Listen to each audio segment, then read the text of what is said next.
esimese koguduse poolt tänuüritus Tallinna linnale ja linnarahvale eelkõige. Et võib-olla võis tunduda, et pilet on selline tasuta, tegelikult ei olegi tasuta. Me oleme väga palju saanud abi ja arvame, et ka linnale abi andnud ja 125 aastat toimetamist selles linnas ühisel pinnal. Ma arvan, et mõlemad osapooled on jätnud oma jälje sellele. Nii et see on selline tänuüritus ja see laul Suu sarnaseks, mis kõlas just, Roland Kasvandi poolt kirjutatud, on üks laul inimese poolt, keda võiks nimetada sillaks selle saali vahele ja me oleme suht lähedased naabrid, Merepuiestee 3 on meie kirikuhoone, mis tähistab järgmisel aastal 100. valmimisaastat. Ta on sillaks selles mõttes, et ta on jätnud jälje siia saali, mänginud siin erinevates nimelistes, võiks öelda ühes töökohas, aga see orkester muutis oma nime ja ma ei oska neid kõiki nimetada, aga ta jättis ka jälje sügava muusikalise meie koguduse ellu. Ja selliseid laule kirjutas ta teadaolevalt ainult 3 tükki. See oli algselt soololaul, mis kujunes hiljem nüüd juba seades koorilauluks ja teatud mõttes oli siin ka sellist kombinatsiooni. Ja mõned laulud veel. Aga mul on vahest tunne, et kui inimene kirjutab mõned sellised jäljed oma elus teistele, siis see võib ka südamesse kõvasti jääda teiste jaoks. Meie kontserti nimi on Hingegala.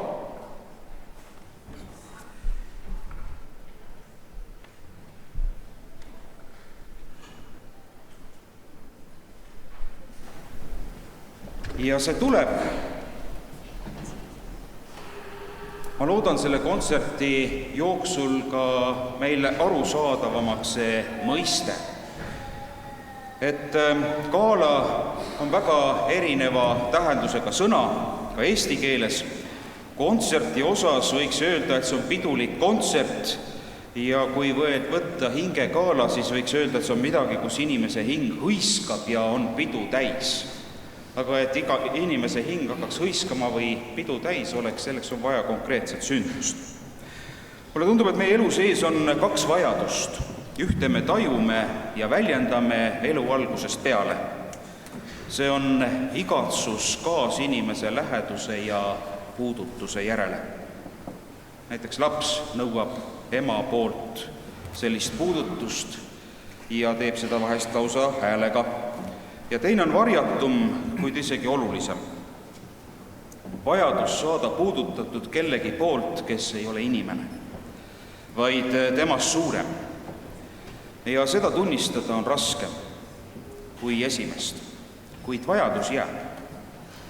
Inimlikku puudutust on kergem kogeda, see on kallistus lähedaselt, soe pilk, olemas olemine teineteise jaoks, aitamine, teisele muusikainstrumendi mängimine, laulmine, heliloomingu kirjutamine, esitamine.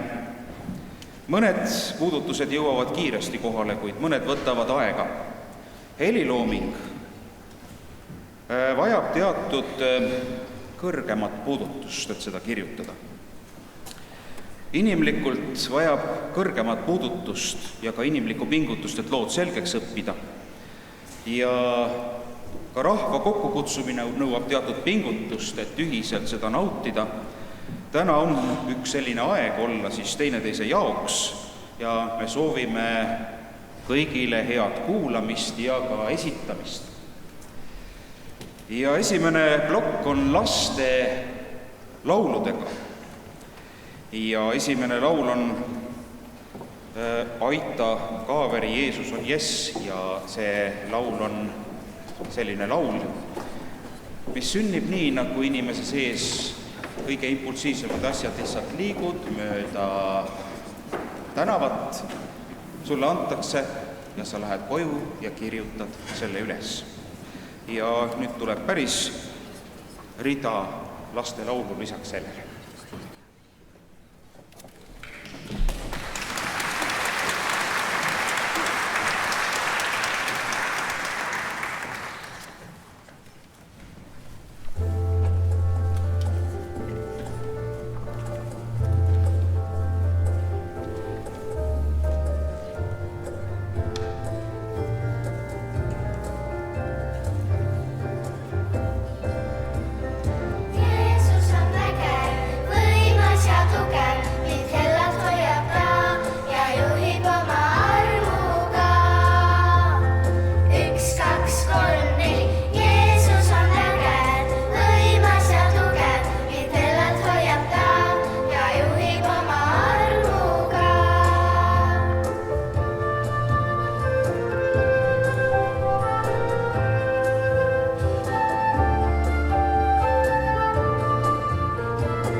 Kes võiks olla päiksekiireks taevas hoian pilvi, kellel säraval keemaks võiks muuta päeva halli.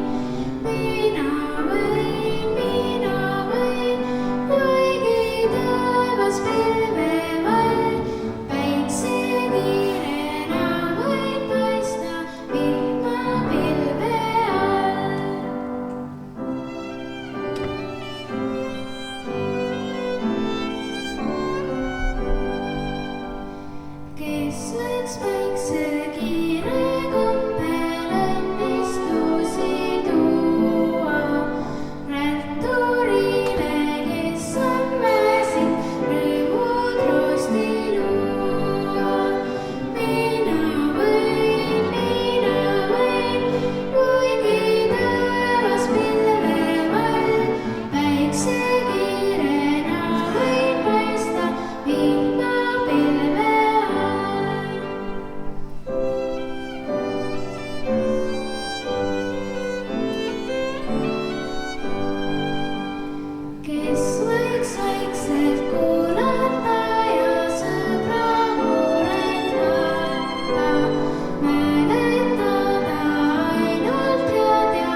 laste seas vähemalt, võiks öelda. väike Lepatriinu.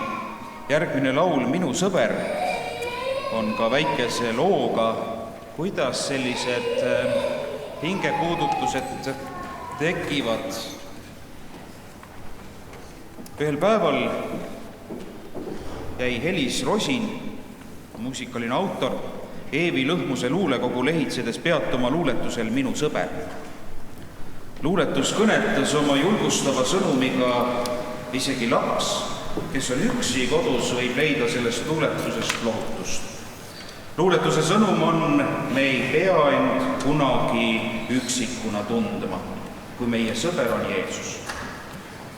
Klahvpilli ette istudes ja luuletuse sõnu silmitsedes hakkasid sõrmede all akordid vahelduma ja ei läinudki kaua, kui luuletusest oli sündinud laul Minu sõber.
Kogudus Tallinnas on töötanud väga erinevas vormis, küll on eestikeelsed inimesed ja venekeelsed inimesed koos olnud. Aastaid oleme olnud küll eraldi teenistusi pidanud ja see on vist küll meile mõlemale ühtepidi kasuks tulnud, et oleme oma rahvusgrupini paremini jõudnud, aga sellistel üritustel peab tunnistama, et selline koostöö on väga hea ja oleme kolmandale kogudusele väga tänulikud, nii et nüüd siis kõlab vene rahvalaul Kord varahommikul ja nemad teevad ka meil tihtipeale kontserte kirikus, nii et kui keegi tahab nende muusikat kuulda, siis seda on võimalik tulla ikka ka veel sel aastal ilmselt kuulama.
Järgmine muusikapala on Aadama ja Eeva duett, see on üks osa muusikalist ja see on esmaettekanne.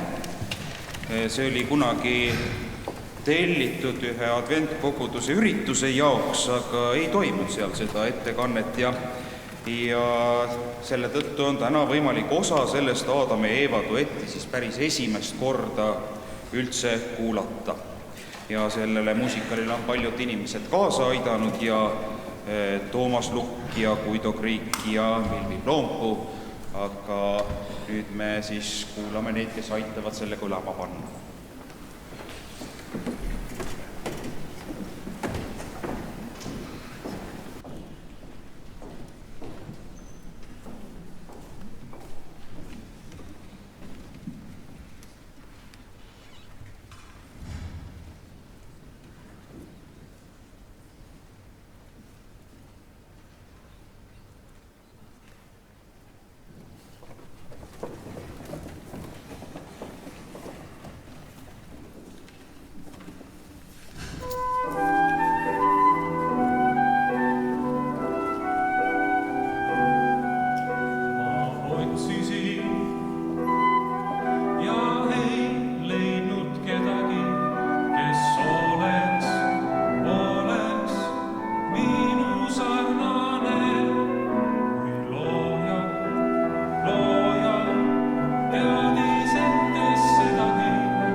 autor ka juhatas praegu kõike seda orkestrit ja koori. Järgmine osa on väike sõnavõtt.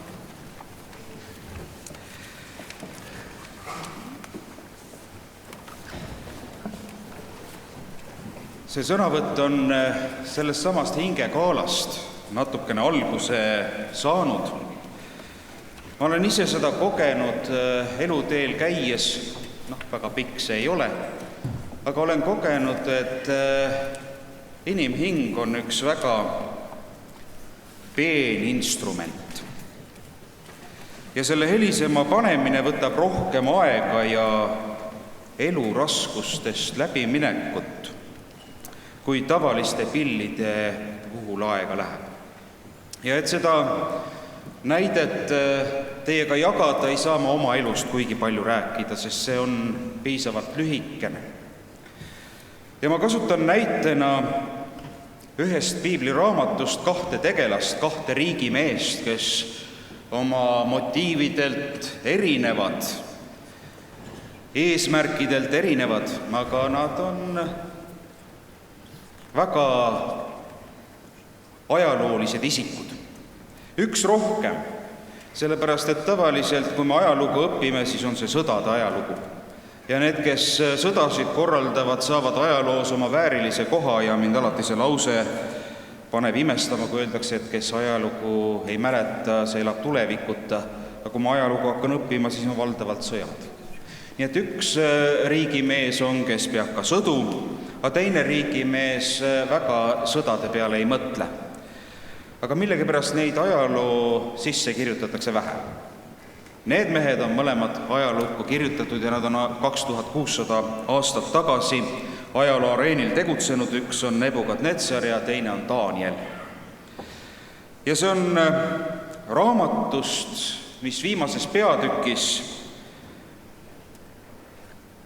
kõlab nii: aga sina, Daniel, pea need sõnad saladuses ja pane raamat pitseriga kinni lõpuajaks, siis uurivad seda paljud ja äratundmine süveneb. Et siin ei ole öeldud, et kõik loeksid ja kõik uuriksid, aga paljud uurivad ja hakkavad millestki aru saama selles elus. Ja siin esimeses pooles sõnavõtus ma tahaks rääkida siis valdavalt ühest mehest, see on Nebukadnetsar, kes ometi oma pika elu jooksul sai kordi puudutatud. Heal ajal ja ka halval ajal. Ja see lugu algab sellest, et Nebukadnetsar läks ja vallutas ühe maa ära ja tõi endale sealt vange, kelle seas oli ka Daniel. Pani ta kooli õppima ja kui ta kooli oli läbi käinud, siis pidi tunnistama Nebukadnetsar, et see kaugelt maalt toodud mees, kes polnud suurte kultuuridega kokku puutunud, oli päris tark. Ja nii palju oli tal tarkust, et ta tõmbas ta kohe oma riigi aparaati. Ja õige pea nägi ta ühte unenägu, mille peale võiks öelda hinge puudutus. Keegi puudutas tema hinge. On öeldud, et kuningas mõtles voodis olles, milline küll võib olla selle maailma tulevik. Ja võiks öelda, et tema voodi servale istus keegi, kelle puudutust me väga vajame ja jutustas talle selle loo ära. Aga siis lasi tal selle kõik ära unustada.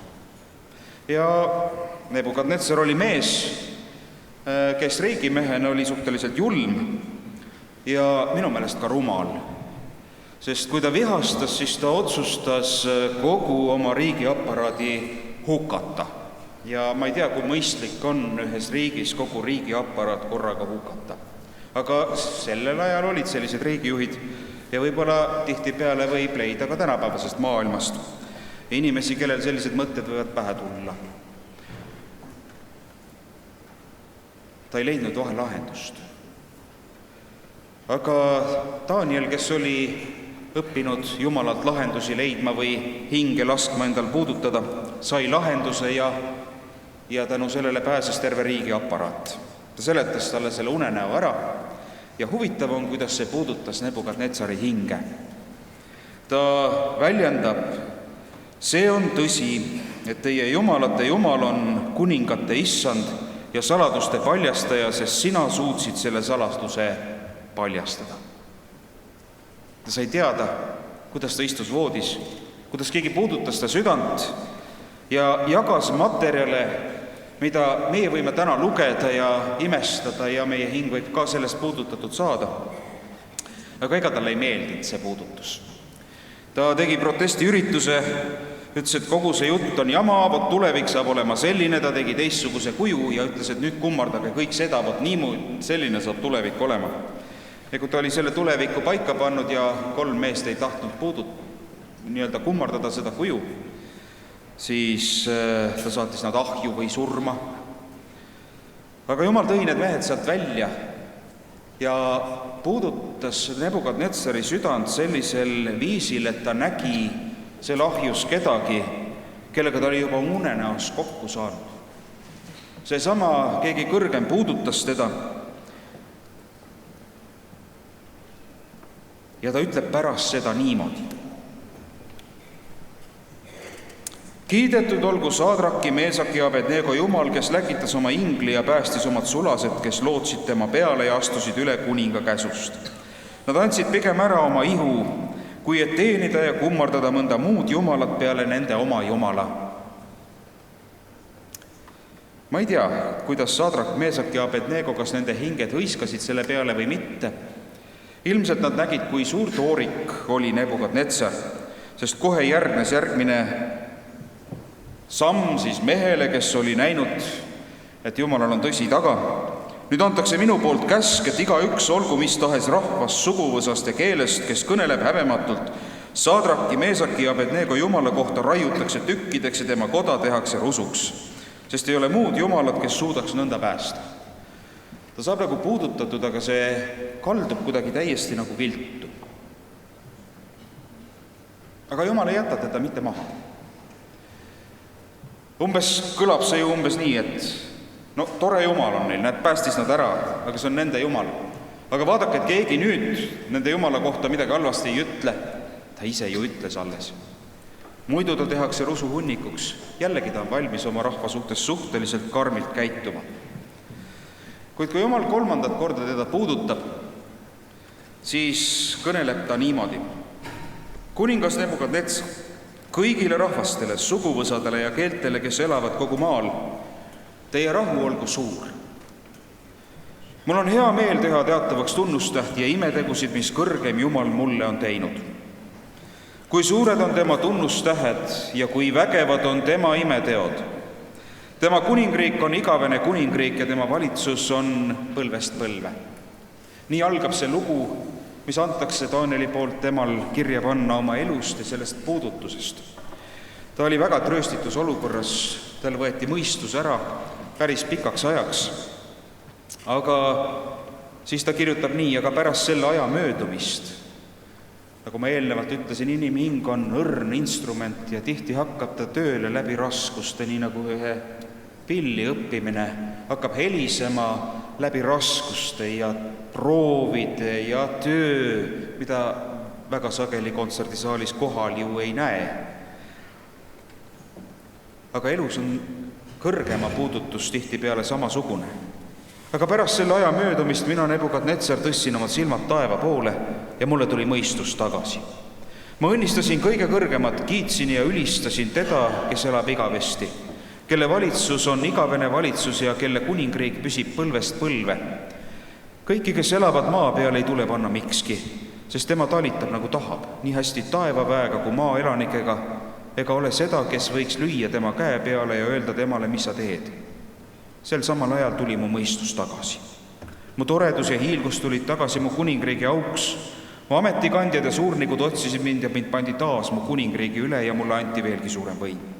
Nüüd mina, Nebukadnetsar, kiidan ja ülistan ja austan taeva kuningat, sest kõik tema teod on tõde ja tema teed on õiged. Tema võib alandada neid, kes käivad kõrguses. Sellised mõtted siis esimese tegelase kohta, kuidas ta mitte ei olnud otseselt inimeste poolt puudutatud, kuigi Jumal kasutas ka inimesi, aga ta korra tundis ennast, et ta oli kellegi peopesas olnud. Ja sellepärast ma alguses ütlesin, et hingekaala on midagi sellist, kus sinu hinge puudutatakse ja sinu sees ärkab pidu. Ja see pidu väljendub rahusoovis kõikide suhtes, kes on ümberringi. Teises osas proovime natukene rääkida Danielist. Aga järgmine laul tuleb Airi Alve esituses kõlama ja selle pealkiri on mul on üks palvetelefon, et meil on kõigil igasuguseid telefone tänapäeval olemas. Aga Nebukadnetsar istus voodi peal, mõtles mõtteid ja sai otseühenduse kellegi suuremaga. Ja näete, lapsed võivad teinekord öelda, et mul on suure rõõmuga olemas üks palvetelefon.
Nagu te näete, meil on suht nooruslik orkester ja see orkester on Eestist ja Lätist ja Leedust inimestega kokku pandud ja nad on iga aasta harjutanud ja kokku tulnud, nii et selline orkester on Balti noorteorkester ja Raeli Florea kogu aeg kutsub seda kokku ja juhatab ja teeb nende armsate inimestega siin tööd, nii et ega see pole niisama ka kõlama hakanud, vaid see on pikk töö.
Järgmine muusikapala on kirjutatud Rein Kalmuse poolt ja teda on võimalik siin kohe siin laulu selle pala autorit ja selle nimi on Koraal ja see on kirjutatud 2020. aastal kunagise kooliaja Anna Humala palvel. Ja tekstid olid ette antud kiriku laulu- ja palveraamatust ja ühele neist koraalidest tegi ta siis seade koorile ja orkestrile ja esimene ettekanne oli käesoleval suvel Türi adventkoguduse aastapäeval, aga täna on siis võimalik seda taas kuulata koori ja orkestri esituses.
Ja nüüd on vaheaeg kuni 14:15 ja siis läheme kontserdiga edasi.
järgmine laul Palve on taas Neeme Arrase poolt kirjutatud 1. jaanuaril 1993. aastal ja selles pooles on 2 laulu, millesse on kaasatud selline inimene nagu koguduses tuntakse Voldemar Rosin, kes on siis oma laulu häälega saanud puudutada väga paljude inimeste südameid, kui ta on seda teinud.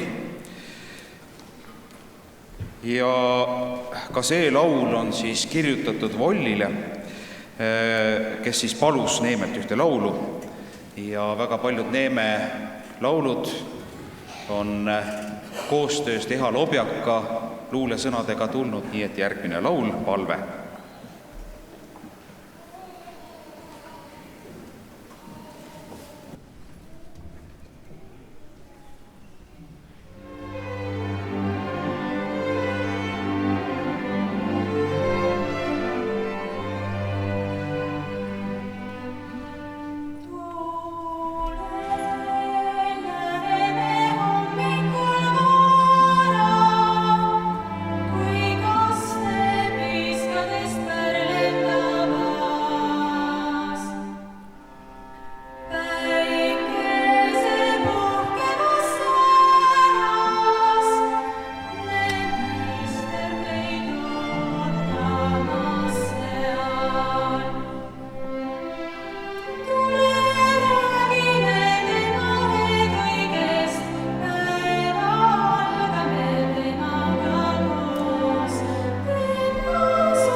Segakoori esituses on Palves kummardan ja selle on kirjutanud Kalju Vilooja, Läänemaalt pärit lihtne mees.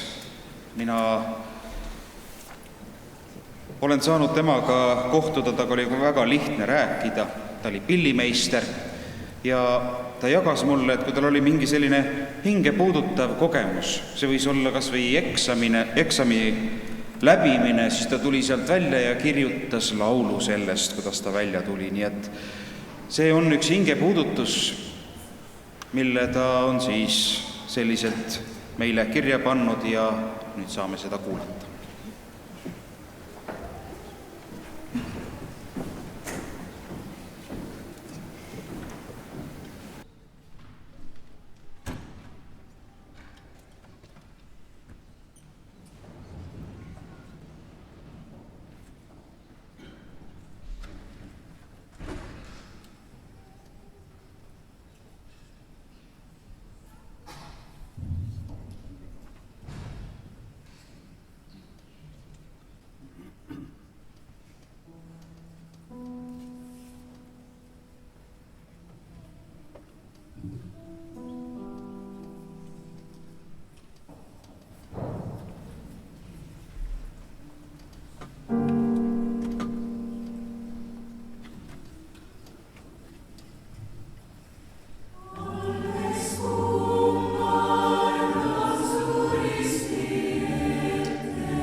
nii nagu lastelaulude seas on väga populaarne laul Väike lepatriinu, nii on suurte seas minu meelest väga populaarne laul Nii kui hirm.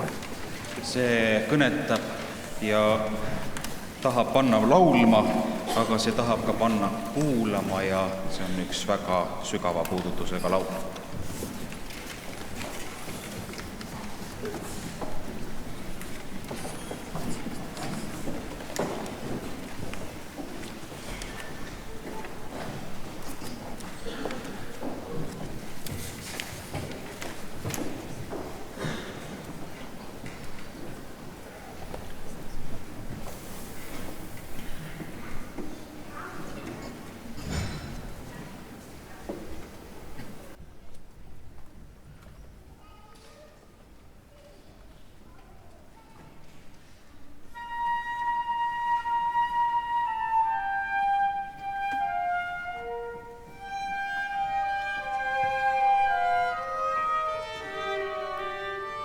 Mu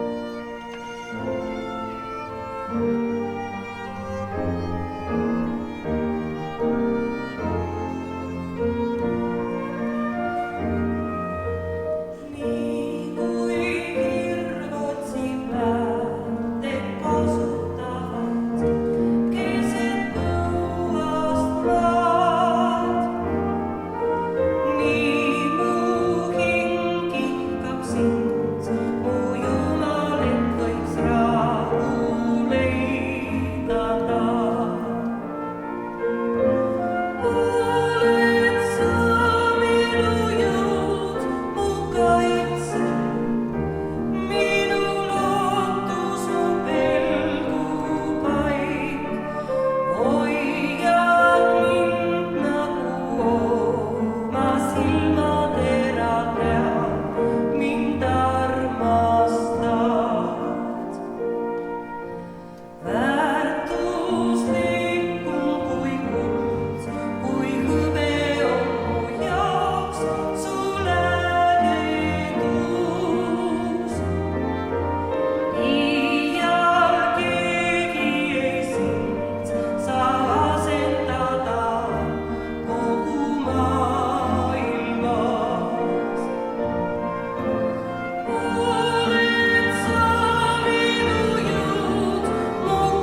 nüüd siis teise küsimuse juurde. Kõigil on arusaadav, kui üks kuri kuningas saab rahukuningaks, siis on see ikkagi väärtus omaette. Aga 125 aastat on inimesed käinud koos, kõik see rahvas, kes seda muusikat esitab, miks nad seal edasi käivad? Ja see on võib-olla olulisem küsimus, et me saame aru, kui Nebukadnetsar tuleb, aga miks need inimesed seal käivad? Ja see samane raamat, mida inimesed lõpu ajal uurivad, annavad vastused, et nad on väga poolikult või väheselt puudutatud Jumala poolt. Aga nad tahavad saada rohkem puudutatud ja teadlikult ootavad seda hetke. Võib-olla mõni usklik ütleb, mis juttu ta nüüd räägib. Aga ei, ma toetun Danieli raamatule.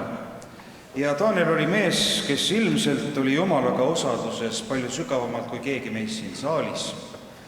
Ja ometi puudutatakse tema hinge elus pidevalt nii, et isegi kui ta satub okupatsiooni alla, ei kaotada oma usaldust elama Jumalaga, suhtleb temaga. Aga kui ta saab vanaks meheks, päris vanaks meheks, tema teenistus hakkab lõppema, siis ta puutub kokku ühe puudutusega, mida iga inimene, kes läheb sellest majast läbi, oma südames peaks otsima ja igatsema. 10. peatükis Danieli raamatus kirjutatakse niimoodi tema kohtumisest või hingekaalast. See on nüüd hingekaala, mis siin toimub. Ja ta ütles mulle, ära karda, Daniel, sest esimesest päevast peale, kui sa andsid oma südamet mõista ja olla alandlik oma Jumala ees, võeti su sõnu kuulda. Ja ma olen tulnud su sõnade pärast. Pärsia kuningriigi kaitseingel pani mulle vastu 21 päeva, aga vaata, Miikael, üks peainglitest, tuli mulle appi ja ma jäin sinna Pärsia kuningate kaitseingli juurde ja tulin sulle õpetama seda, mis rahvale juhtub viimsel päevil, sest on veelgi üks nägemus neiks päeviks. Ja kui ta minuga nõnda rääkis, lõin ma omad silmad maha ja vaikisin. Ja vaata, nagu üks inimkäsi oleks puudutanud mu huuli. Ja ma avasin suu ja rääkisin ning ütlesin sellele, kes seisis mu kohal. Mu isand, nägemus on täitnud mind hirmuga ja mul ei ole enam jõudu. Ja kuidas võikski mu isanda sulane rääkida isandaga? Sest mul ei ole ikka veel jõudu ja mu hing on üha kinni. Siis puudutas see inimese sarnane mind jälle ja turgutas mind. Ja ta ütles, ära karda. Armas mees, rahu olgu sulle, ole julge, ole julge. Ja kui ta minuga rääkis, tundsin ma ennast tugevana ja ütlesin, rääkigu mu issand, sest sa oled mind turgutanud. Selline mees, kes räägib teise nähtud nägemusest Jeesusest, saab temaga kokku, saab puudutatud ja kaotab kogu oma jõu ja julguse. Ja talle öeldakse selle poolt, kelle puudutus tegelikult iga inimene oma elus alguses ei julge välja öelda, aga vajab. Kas või kõrges vanuses, et keegi ütleks, ära karda, armas, rahu olgu sulle, ole julge, ole julge. Ja sa ütled, räägi issand, sa oled mind turgutanud. See puudutus on midagi. Hing vajab nii-öelda rõõmukontserti, hõisata, et keegi, kes ei ole inimene, ütleb sulle, sa oled armas ja ole julge, sul on tulevik.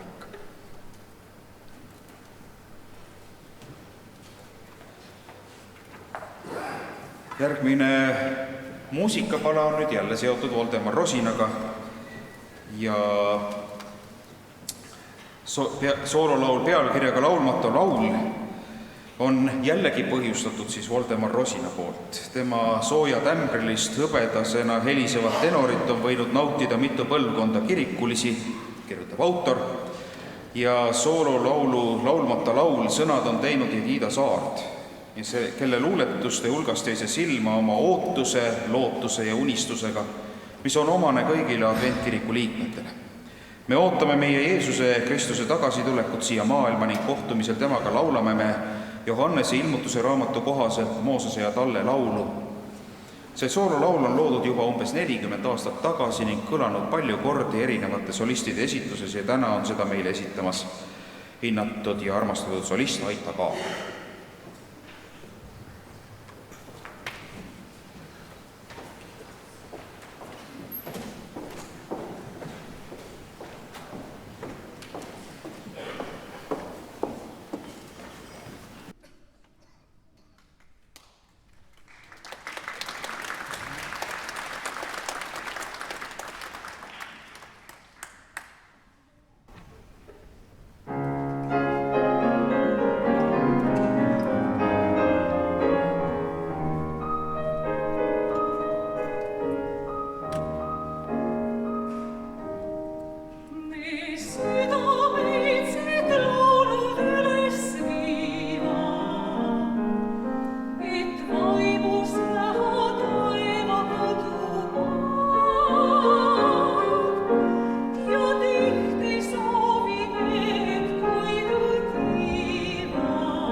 Ja viimasena kõlav koorilaul on loodud siis 2012. aastal kevadel Pärnus.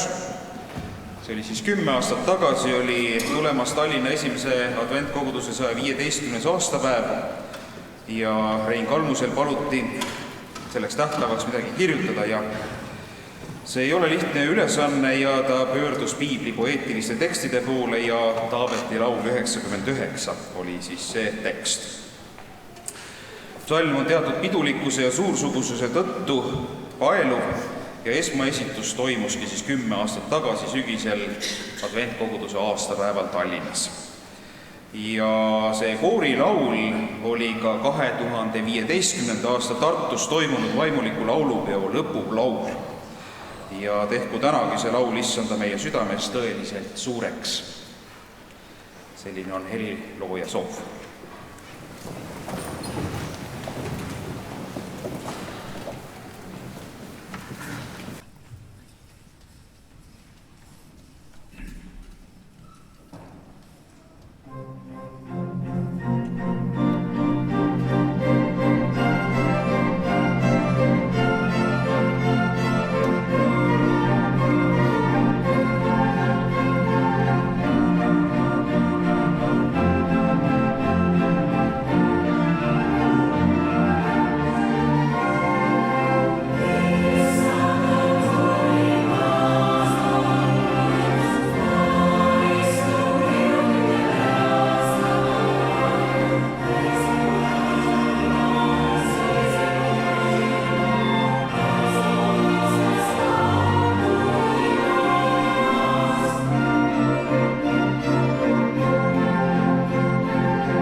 juba valmistusime viimase laulu laulmiseks, sest mis teenistus see on, või kontsert, kus kõik koos ei saa kaasa laulda.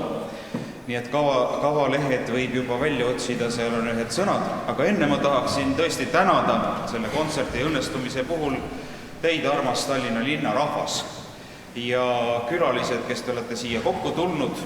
Ma tahan tänada kõiki sõpru erinevatest kogudustest, et Tallinna kõik aastapäevad ikkagi on alati sellised projekti kogunemised, kust üle Eesti tulevad inimesed kokku. Siin on Tallinnas juba 3 kogudust, 3. kogudus, 1. kogudus ja Kompassi kogudus neist noorim. Ja 2 nädala pärast tähistab 3. kogudus oma sünnipäeva, 90. aastapäeva. Suur tänu Eesti Liidule, kes on aidanud seda üritust siin korraldada ja loomulikult suur tänu lilleseadjatele. Ja nüüd suur tänu kõigile kaasa lauljatele, et see kontsert siis lõpeb ühise lauluga, mida juba valmistusime laulma.